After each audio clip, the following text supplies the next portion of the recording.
Well, good morning, everyone. Hope you had a good weekend.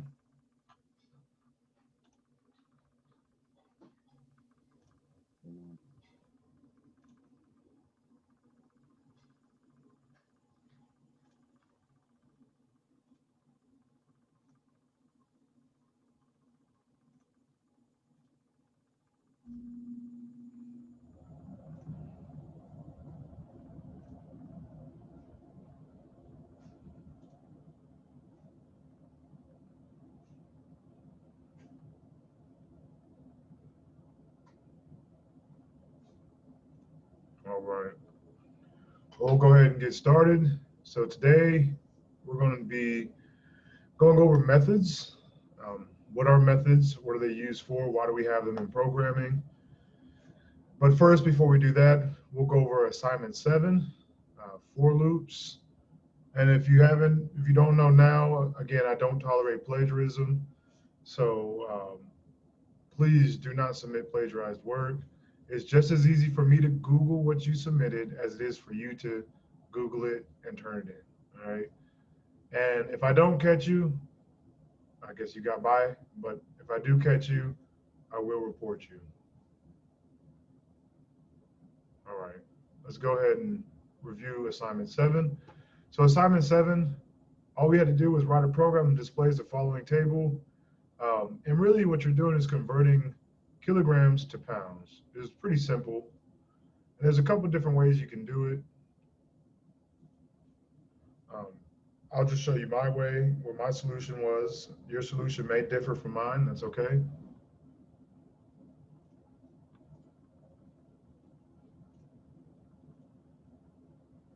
do this real quick. Let me turn this on. All right. New project, Java application, assignment 7.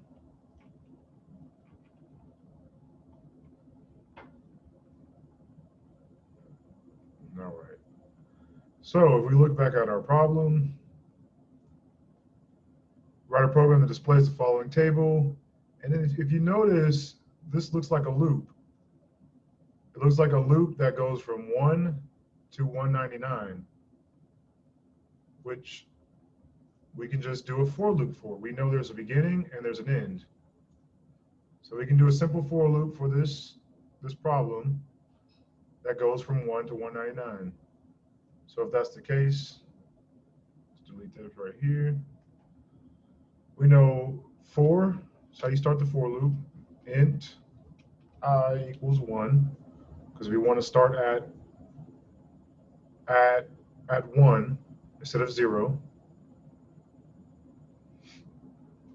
I is less than or equal to 199. That's what we want to go to. Then we can do I plus plus.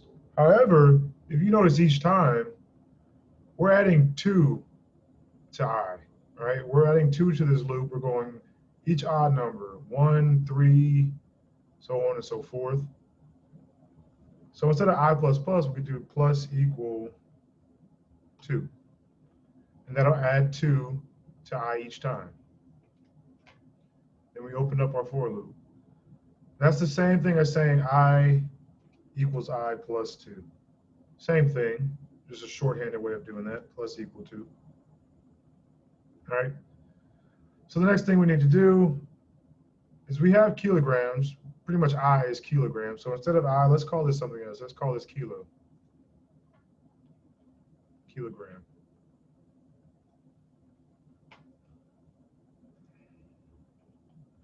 Right, just so we know what it is. And so we know now, if we look at our problem, 1 kilogram equals 2.2 pounds.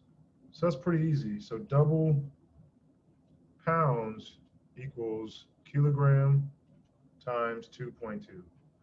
Again, since I'm multiplying an integer, kilograms, times a double, this should convert into a double natively in the code. I don't have to explicitly cast it. If it doesn't work, we'll go back and cast it. All right, so now we have our pounds, we have our kilograms. Now our next thing is to print out what we see here in this format. So in this format, it's just kilograms space dash space pounds. So let's do that format. So the first thing we need, if we look at our problem, is just this prompt right here. It happens once, so it does not need to be inside our for loop. So system.out.println. Let me zoom in. System.out.println.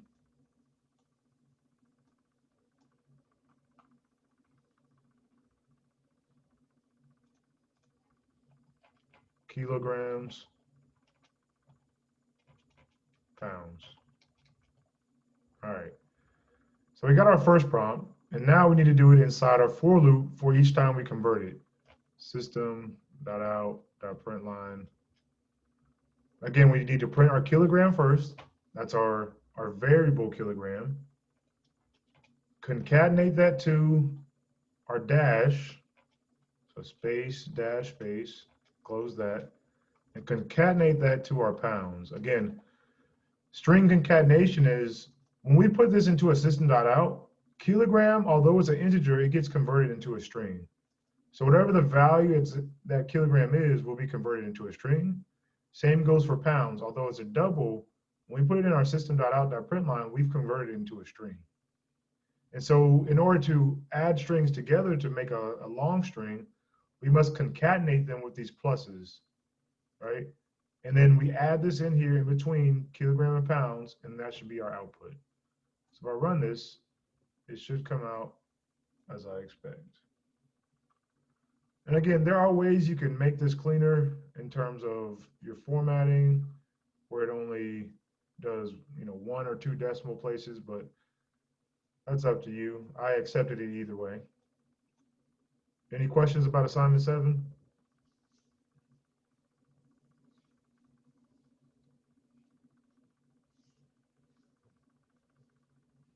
All right, if not, we will go on to the slides.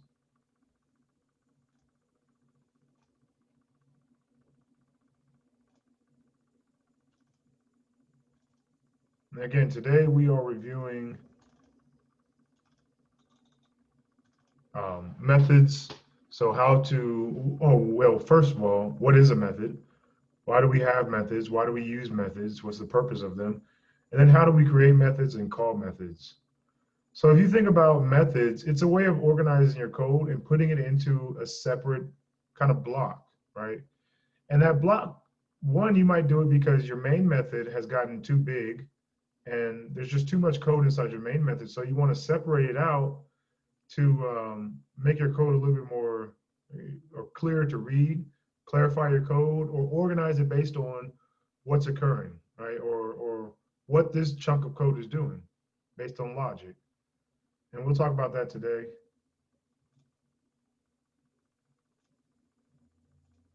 With our methods. All right, so method declaration, return values and arguments. Again, this is basically methods 101. Why do we have methods? If you think back to what we just did, I could have put converting a number, any number, into a pound inside a method, right? And I'll show you that later once we go through this and you know what exactly a method is. You may have covered this a little bit last semester when you took programming 1, but we'll just go through it in a little bit more in depth. All right. So what is a method? It's a collection of statements that are grouped together to perform a specific operation. Again, you may do this to compute the average of a list of numbers. So if I give you an entire list and you want to compute the average of that, you're going to have a couple for loops in there, right? Or even a while loop to first get the sum of all the numbers, add them all up, right? And then you have to compute the average of all those numbers. Well, you can do that inside a method because that's a very specific task. Another one could have been converting user input into programmable input. So if a user inputs a 0 when we did the rock, paper, scissors, you could have created a method that just converts 0 into rock and returns rock, or converts 1 into paper, converts 2 into scissor, and just returns the word scissor. Another one could be convert dollars to yuan. So I just give you the dollar amount in your method, and your method returns the yuan amount, right? It's a way of organizing your code again, but also based on whatever that code is focused on doing. So if it's just computing the average, you could put that in the method. Plus, if you want to reuse that code, right, in the future, instead of copying that code and pasting it all in different places in your program, you just put it in a method and you can call that method multiple times. That way, if you have a small error in your code and the 15th time you copied it, that error is replicated, you would have to change it 15 times instead of just changing it once inside your method. So a method that we've been using is the main method, right? Public static void main. It is a method, right? It is the first method that your program looks to run once the compiler starts up. So we have, if some programs, if you use Linux, you can run the programs from the command line. And so when you run a program from the command line, your command goes down to the JVM. The JVM then sends it off to your main method to start your program.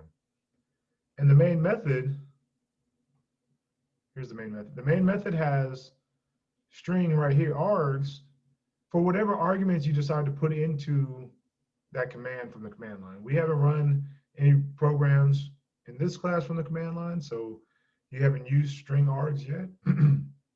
But if you ever do create a program that is runnable from the command line, you may use string args for your users to input some type of argument. So why do we use methods? Again, to organize our code.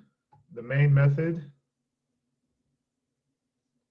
is a method, right? And it's for your main code to start your program. Usually, you don't want to put all your code inside your main method. You want to start your main method, and from there, it calls other methods, right? That way, your main method stays pretty clear in its objective, which is just to be the starting point of your program, not necessarily your entire program.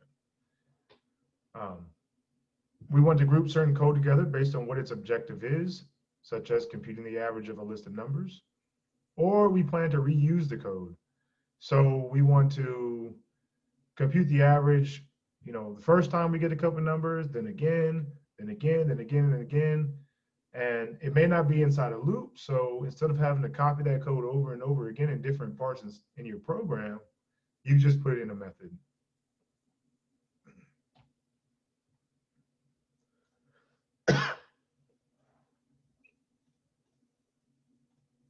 All right. So our method signature. Each method requires a signature. And the signature is basically what you see when you first create a method or when you see the main method. That whole thing right here, public static void main string args, is the entire method signature. And we'll go through each piece of this signature and why they're important. So the first word is a Java keyword. It declares if the method is public, private, or protected. So what is public versus private versus protected? All right. So if I use a public keyword, that means that method can be accessed anywhere in my program. So if you know in NetBeans, we create a class here, assignment 7, right? Assignment 7 is within a package over here called assignment 7 as well. However, I can create a new Java package and call it test package, right? And I can put additional files in here, new Java class, test class. I can put that inside a different package over here. Well, if I have a method over here, say for example, I have another method, not the main, but public static void test method, right? If I have that method, I can call that from test class. It's accessible to test class, okay? And that's if you have multiple files, multiple classes, packages in your program. When your programs get large, you'll use public, private, and protected more often. For this class, we're mostly focused on public. Private, that method can only be accessed within the current class. So this test method over here, if I make this private, The only class that can access this is the assignment 7 class. I can't go into test class and call test method. I can't call that in this class because it's not accessible. It's a private method, and I haven't imported it. And then lastly, a protected method can be accessed by other classes in the same directory and any subclasses. So we'll talk about, I think we talk about objects in this class. If not, you'll talk about it in another programming class. But in Java, we can create subclasses of classes. Basically, if I have a test class, I can make a child of test class with other variables, kind of like a parent-child relationship. So a parent is kind of the structure. Everything that a parent has is inherited by the child class, but the child can have other properties, right? Separate from the parent. And so that's what we can do in programming. We can have parent classes and child classes. The child class inherits everything from the parent, but can have its own unique properties. And the parent class won't have those same unique properties. So that's what we can do in Java. Think if I have a vehicle class, right? I have a vehicle, very general, not very specific. And then let's say Ford Mustang inherits from vehicle. So from vehicle, it's going to get, it has 4 wheels, it has windshield wipers, it has a windshield. But Ford Mustang, something unique to that is it has a V8 or whatever engine configuration you have, right? So that's how you can think about parent-child classes in Java, and I mean it applies to life as well. We have parents, we have children, and in Java you can do the same.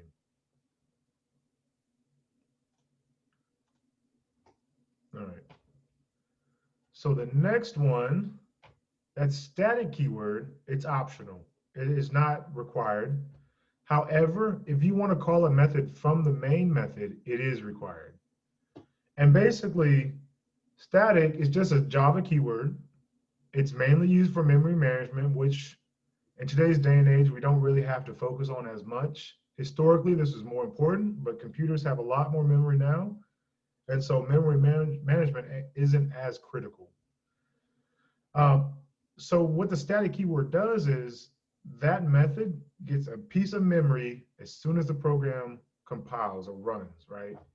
Usually in programming, if it's not static, it doesn't get memory until you call it, right? Until you call the method. However, with the static keyword, that method is created at runtime, and it organizes memory statically at runtime when the program first starts. And again, it's just a memory management. If you are really particular about memory, you would use the static keyword, or you want to call this method from the main method, right? Since the main method is static, it's necessary to be static. It can only call other static methods. It can't call a non-static method.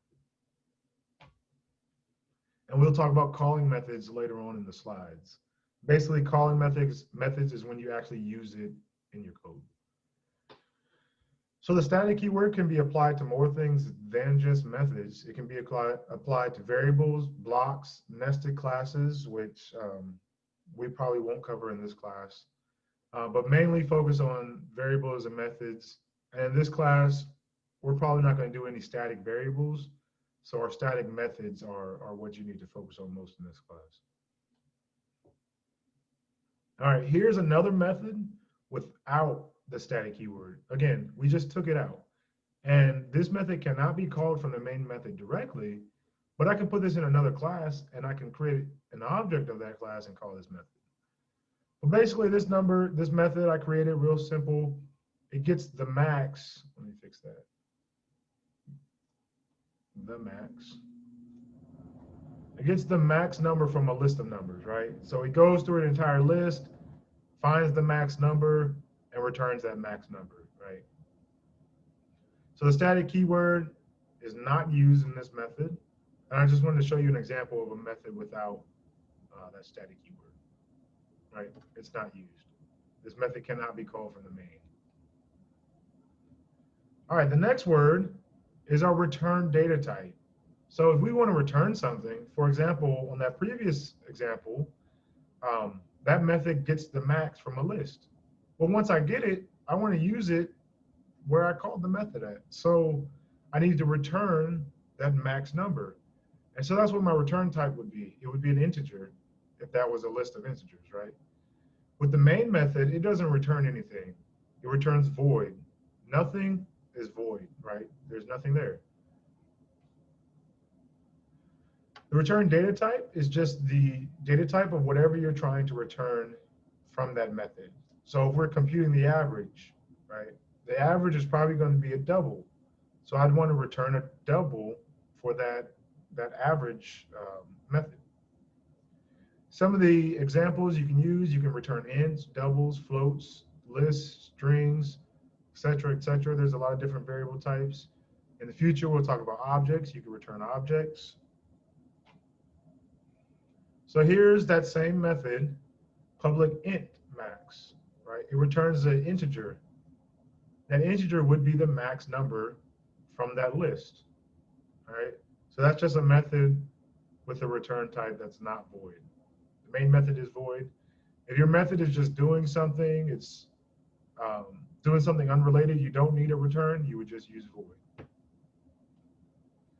So in my programs, I have methods that go off and they run different processes on their own. So they return void, right? They don't have to return because they're off running an experiment or something. They're off editing the data, which takes 5 hours. Right? And I don't want it to hang up my main method so it doesn't return anything. All right, the next word is the actual name of the method. So whatever you're going to name it, we have the main. You saw in those previous examples, max, compute average, convert user input, whatever you want to name it, but be clear in your naming. Just like your variables, it helps with your understanding of your program, and it helps with anybody else coming after you trying to understand what you're typing, right? So you want to use names that are appropriate for that method. Whatever that method is doing, give it an appropriate name. It identifies your method and is used to call the method, that name. It makes your program easier to understand, like I said. So for example, if I have the method compute average, it's pretty self-explanatory what that method is doing. And we must use common naming conventions when naming methods. So again, lowercase the first word, and uppercase all subsequent words. So compute, lowercase, average, uppercase.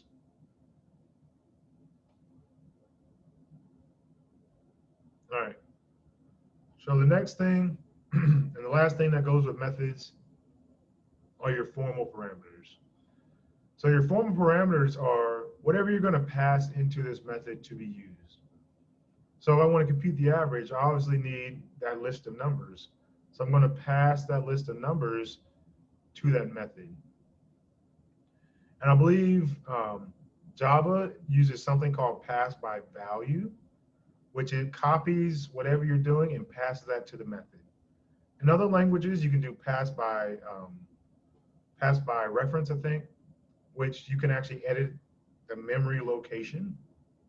In Java, it takes all that memory management out of the equation and does pass by value, and that means that it's passing just a copy of that value into your method, and you can use it however you see fit. All right, so your formal parameters, it can be, you can have 0 or many formal parameters. If you don't have any formal parameters, it might be a method that just does print, right? Print standard syntax or something. And there's no parameters for that. Or you can have many parameters. The main method has the string args parameter right here, right? And what that does, again, it takes in commands from the command line if you run your program from the command line. And this is a method with a single formal parameter, right? However, this is a method with multiple formal parameters. So a compare-to method. This method, the objective is if A is greater, return a -1. If B is greater, return a 1. If they equal each other, return 0.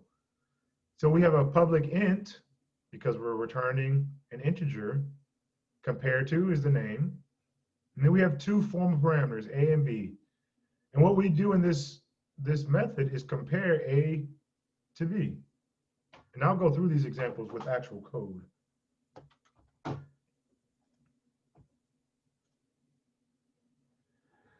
And so, like I just said, those are our formal parameters. Those are what we write when we declare our methods, right? Our actual parameters are the values that are passed to that method when we actually run our program, right? So you think back to the previous slide, this is what we have. This is our formal parameters, right? A and B. If we run our program down here, this bullet point, let's say we create the integers number 1 and number 2. Those are what we named it.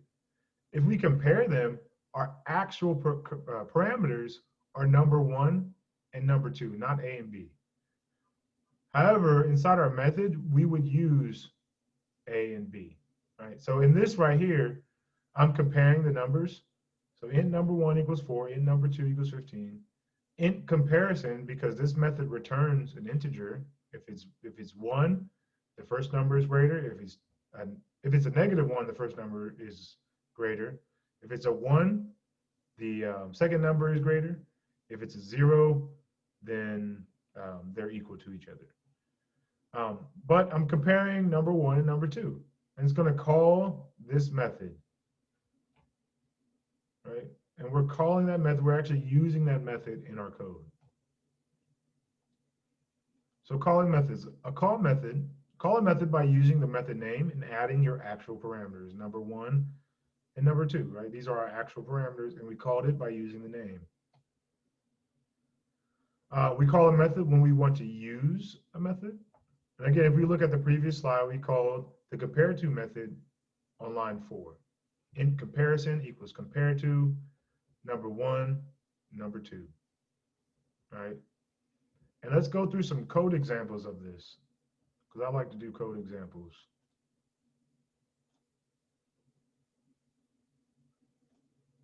All right, so we have assignment 7 here. And I'm just going to create a new one because I want to start from scratch. Lecture 14. All right, so we have our public static void main. Okay, let's make a couple methods that we had before. So we had our public. Let me zoom in for you. We have our public. Let's make a max method. Public static, because we want to call it from the main method. Integer get max. I believe list.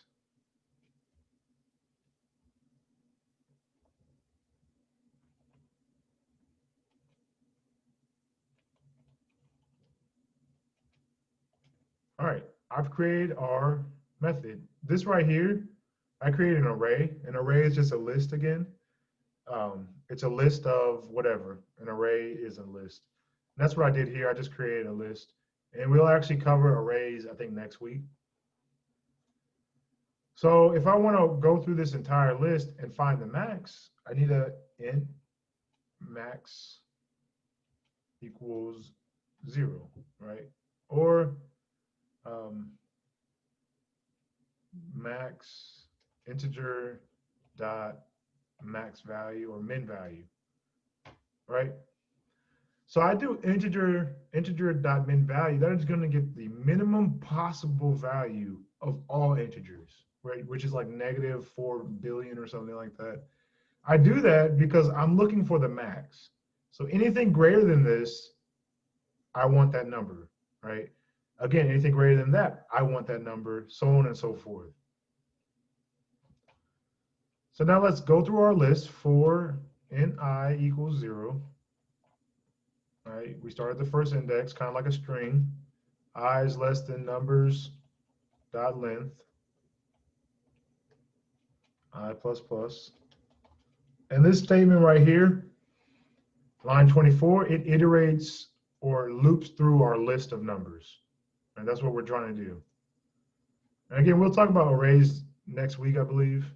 So this part in particular, it may not click right now, but I'll cover this in the future. So let's check if numbers at index I is greater than max, max equals numbers at index I. And this is all I did is compare whatever number is at the I index, so 0, 1, 2, 3, 4, 5.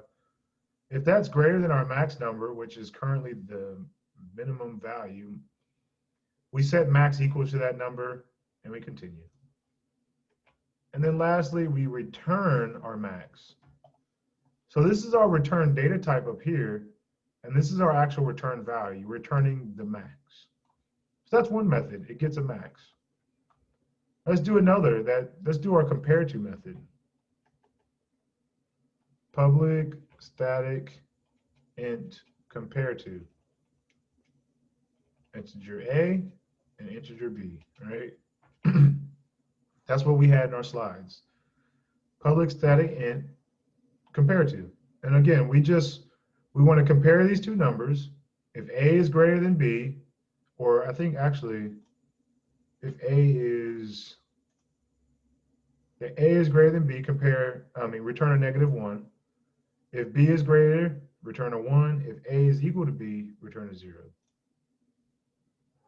So let's do a int comparison. Actually, let's not do that. Let's just do if statements. If A greater than B, return -1, right?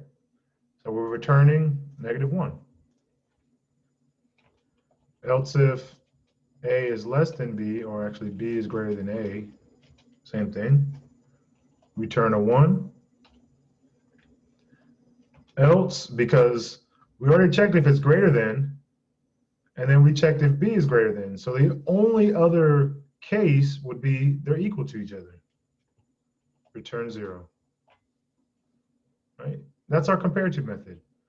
We have our public, which is our keyword that makes it accessible to any class outside of our package, any class in this program. Static, because we want to call it in our main method. Our return data type is an integer because we want to return a -1, a 1, or a 0, depending on our comparisons. The name of our method, which is compare to.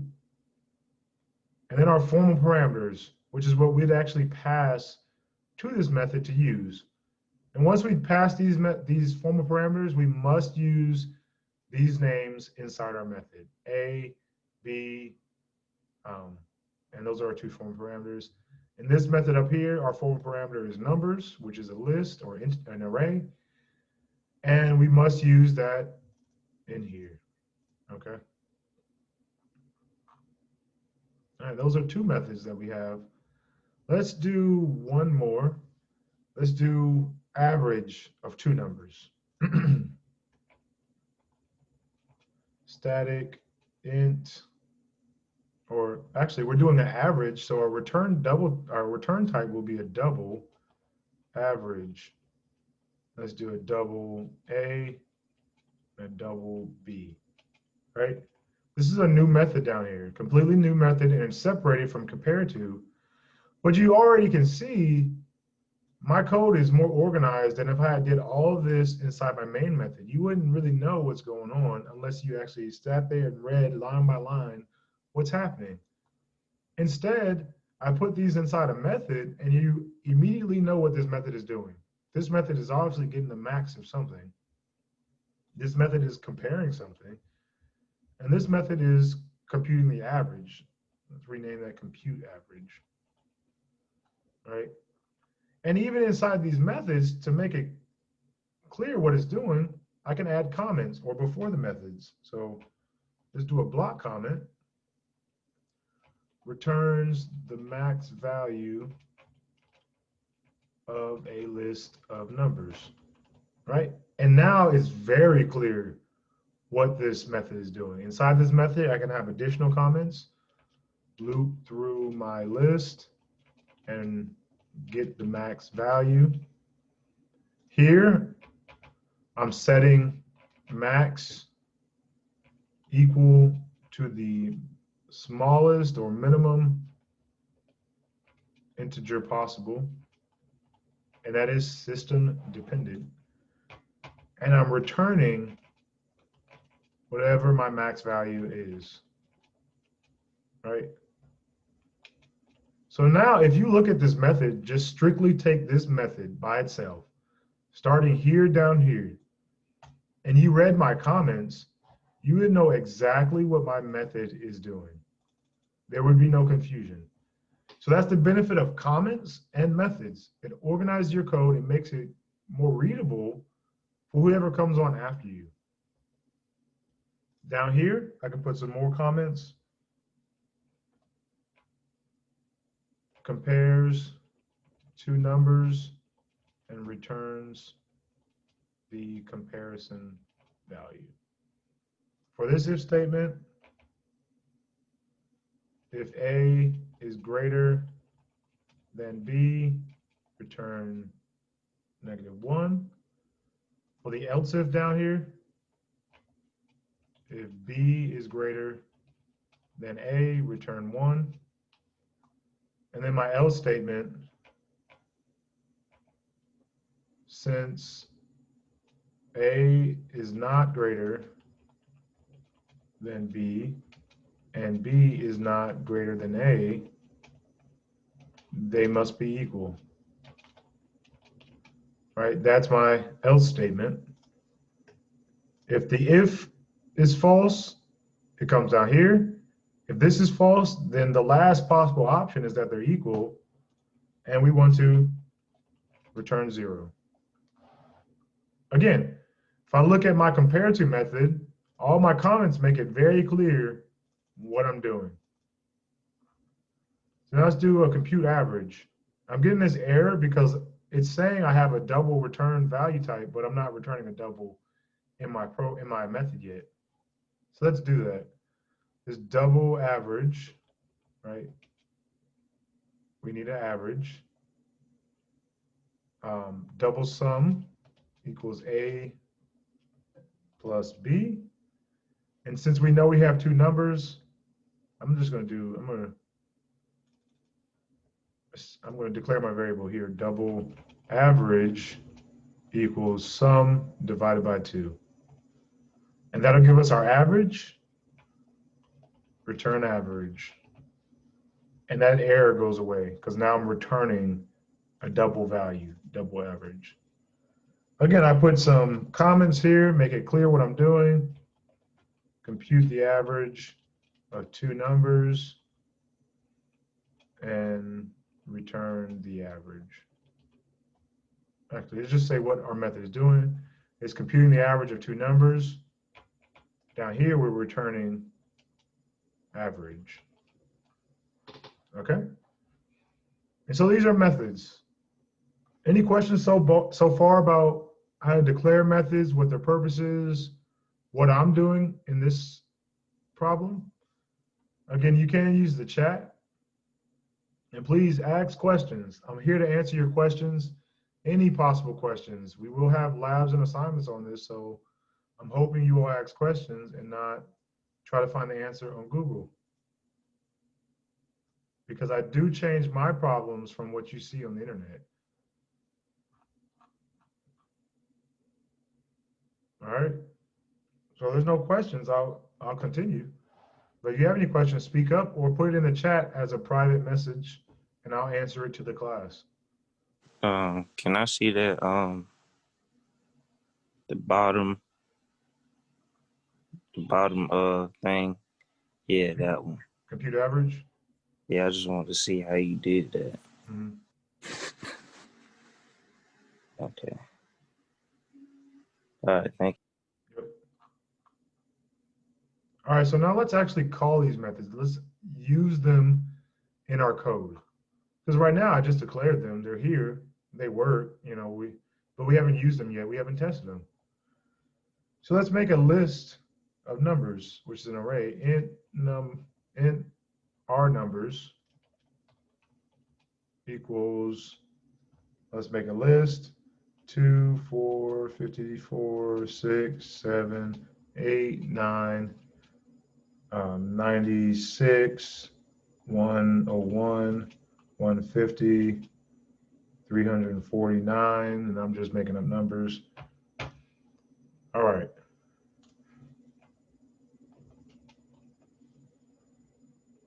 Let's see. I haven't declared an array in a while. I thought it was that right there. Oh, declare array in Java. I've been coding in Python and C++. All right. Let's see. There we go. New int.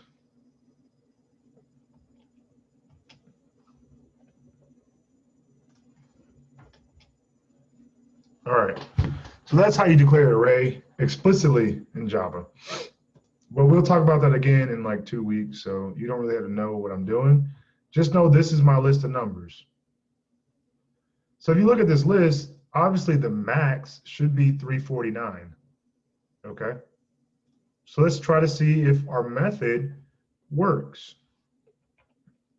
So int max equals get max our numbers. And you see here, I declared the method down here, and our formal parameter is numbers, right? However, our actual parameter is our numbers, right? And so let's return max. Well, let's print out system.out.println. The max number is, and then plus max. And then let's actually debug this so we can see line by line what's going on. All right, hit the debugger, and we can see output nothing, variables nothing yet. Step over. All right, now it's created our numbers variable down here, and it's an array with all these numbers in it, from 2 to 349. So we're on the next line, int max equals get max. So instead of stepping over this, I'm going to step into it because I want to go into this method. So I click this button right here, step into, and it goes into our method. So you see it's down in our method, and inside our method, if you look down here, our numbers is gone, but inside our method, we have our own variables. We have number, we have max. If I step over, you'll see max is created, negative, I don't know what that number is, maybe 2 billion, 2 trillion. And you see we have our own variables inside this method, and that goes into scopes or variable scopes. We'll talk about that next class. But now we're in our for loop. Our for loop goes through, and it's going to check numbers I, which is I is currently 0 right here. So the first number, is that greater than max? Let's just look. Yeah, actually it is, because max is currently set to negative 2 billion. So 2 is greater than max, so it's going to change. Now max equals 2. We go through this again. Is 4 greater than 2? Yeah. So it's going to change. Is 54 greater than 4? Yeah, it is. So now max is 54. We go to the next number. Is 6 greater than 54? No. So it's going to skip that. Is 7 greater? No. 8? No. I think the next number is 9. No, that's not greater than 54. However, the next number now is 96, I believe, right? Because that's index 7, and I equals 7 right now. So is 96 greater than 54? Yes, it is. So we go inside there. Now max equals 96. Is 101 greater than 96? Yes, it is. So max equals 101. 150 greater than 101? Yes. So max equals 150. And then lastly, is 349 greater than 150? Yes, it is. And then we're done with the list. We return whatever our max value is, which is 349 right now. It jumps back up to where we called our method, and sets max equal to 349. And then we print it out. And that last print is the max number is 349. So I called our method with our actual parameters. But I can repeat this process and just call the method again. New numbers. All right. All right, I'm going to set our max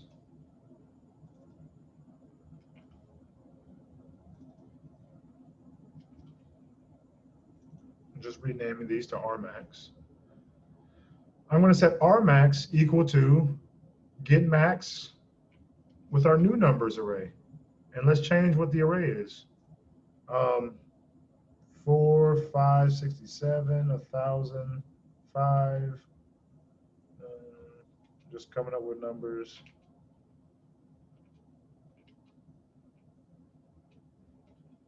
All right. So if I look here, I think the max number is this right here, 284,792, right? So if we look at our program, it should create our numbers up here, get the max of that, which is, again, 349, print out 349. And then down here, I created a new array right here, a new list. I get the max of that list, right? Because I'm passing new numbers this time, not our numbers. And that new numbers is our actual parameters. Then I'm going to print out the max of that as well. So I run this. You see, it first did our first array up here, our first list, list 1, and then it did list 2. So let me rename this so it's a little bit clearer, list 1. Let's pass list 1. For list 1 is, let's name this list 2. Pass list 2. The max number for list 2 is our max. So let's run this again. And you see the max number for list 1 is 349. The max number for list 2 is 284,792. Questions? Any questions at all? All right, let's test out these other methods we have down here. Let's compare two integers. So let's do int number 1 equals 6, int number 2 equals -6. And then int comparison equals compare to number 1, number 2. Again, I created two integers, and then I'm calling our method compare to, but I'm using number 1 and number 2 as our actual parameters, whereas down here in the method, A and B are formal parameters, and those are the methods we must use inside, those are the arguments we must use inside our method, right? So let's run this. We already know this works, so we can delete this up here. Let's run this and debug it so we can see what's going on. Debug it.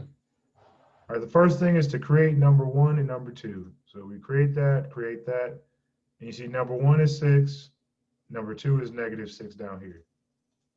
This is our debugger, so you can see what the values of your stuff is.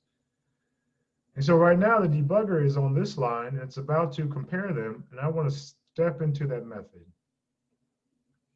So when we step into the method, it passes number 1 and number 2 into our formal parameters, which are A and B.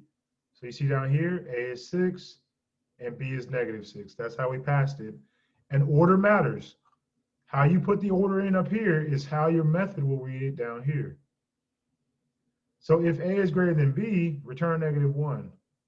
Let's see, A is greater than B, 6 is greater than -6. So it's going to return -1. And our comparison is -1. And then the program finishes. if we do that right there, system.out.println comparison, and then plus comparison, so we can see what's going on. Number one and number two now equal each other. So if I run this, comparison equals 0. So why would I use this if I know, if I type in the numbers right now in my code, I know they're either going to be equal to, I don't need this method. But if you're making a program that takes user input and you need to sort it, right? You need to sort it based increasing or decreasing order, you would have a comparison method to compare them, right? You wouldn't know before the user puts it in at runtime which number is greater. So you would need that comparison number. And that's it for today. It's 10:50. Our last method was compute average, but it basically computes the average of two numbers and returns that average. And we could use that again up here in the main method because we made all of these static. Any questions? Comments or concerns? No, sir. All right, well, that'll do it for today.